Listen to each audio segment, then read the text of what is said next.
বিশ্বাসঘাতকতার মূল্য এই দেশে আবার দিতে হবে আপনাদেরকে।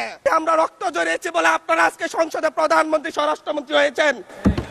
আমার মনে হয় স্বরাষ্ট্রমন্ত্রী আইনের ব্যাখ্যা না দিয়ে সারা দেশে কোথায় কোথায় সন্ত্রাসীরা রয়েছে সেই সকল সন্ত্রাসীদের তালিকা করে তাদেরকে বিচারের ব্যবস্থা করা দরকার। আবার রাস্তায় নামুন, প্রতিহত হতে হবে। আমরা নতুন বাংলাদেশ আবার প্রতারণার রাজনীতি দেখতে চাই না।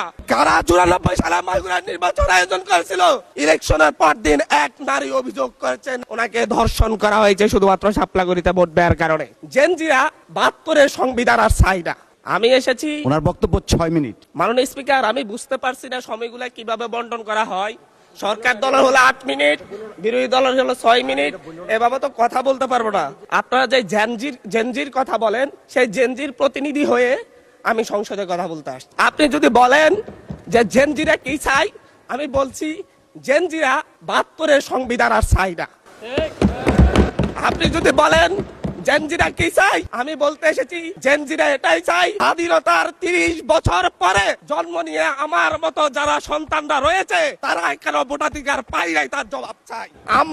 আমরা তো স্বাধীন বাংলাদেশে জন্ম নিয়েছি মাননীয় স্পিকার। আমাদের কি ভুল ছিল? আমরা তো নতুন মানচিত্র পেয়েছি, আমরা তো নতুন পতাকা পেয়েছি, আমরা নতুন সীমানা পেয়েছি। আমাদের পূর্বপুরুষরা 1971 সালে রক্ত দিয়ে আমাদের জন্য একটি নিরাপদ বাংলাদেশ গড়তে চেয়েছেন, কিন্তু আমরা কি সেই নিরাপদ বাংলাদেশ পেয়েছি? আমরা কি সেই নতুন বাংলাদেশ পেয়েছি?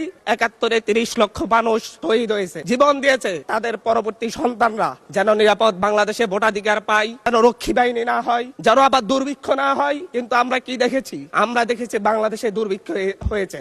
1973 সালে ভোট চুরি হয়েছে। আমি এই ইলেকশনে ভোট ডাকাতি দেখেছি।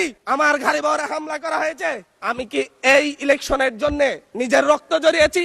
আমি আজকে স্বরাষ্ট্রমন্ত্রী আছেন, মাননীয় প্রধানমন্ত্রী আছেন, আমি এখানে প্রশ্ন করি, আমরা রক্ত জড়িয়েছি বলে আপনারা আজকে সংসদে প্রধানমন্ত্রী স্বরাষ্ট্রমন্ত্রী হয়েছেন।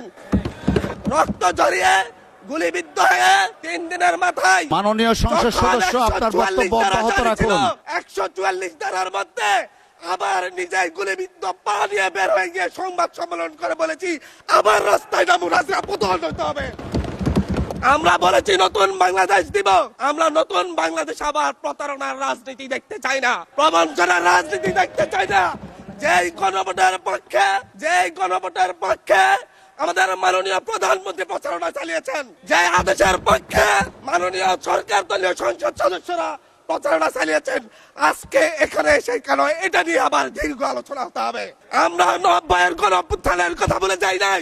3 জোটের রূপরেখা হয়েছে, বাংলাদেশ গণতান্ত্রিক ভাবে উত্তীর্ণ হবে কথা হয়েছে।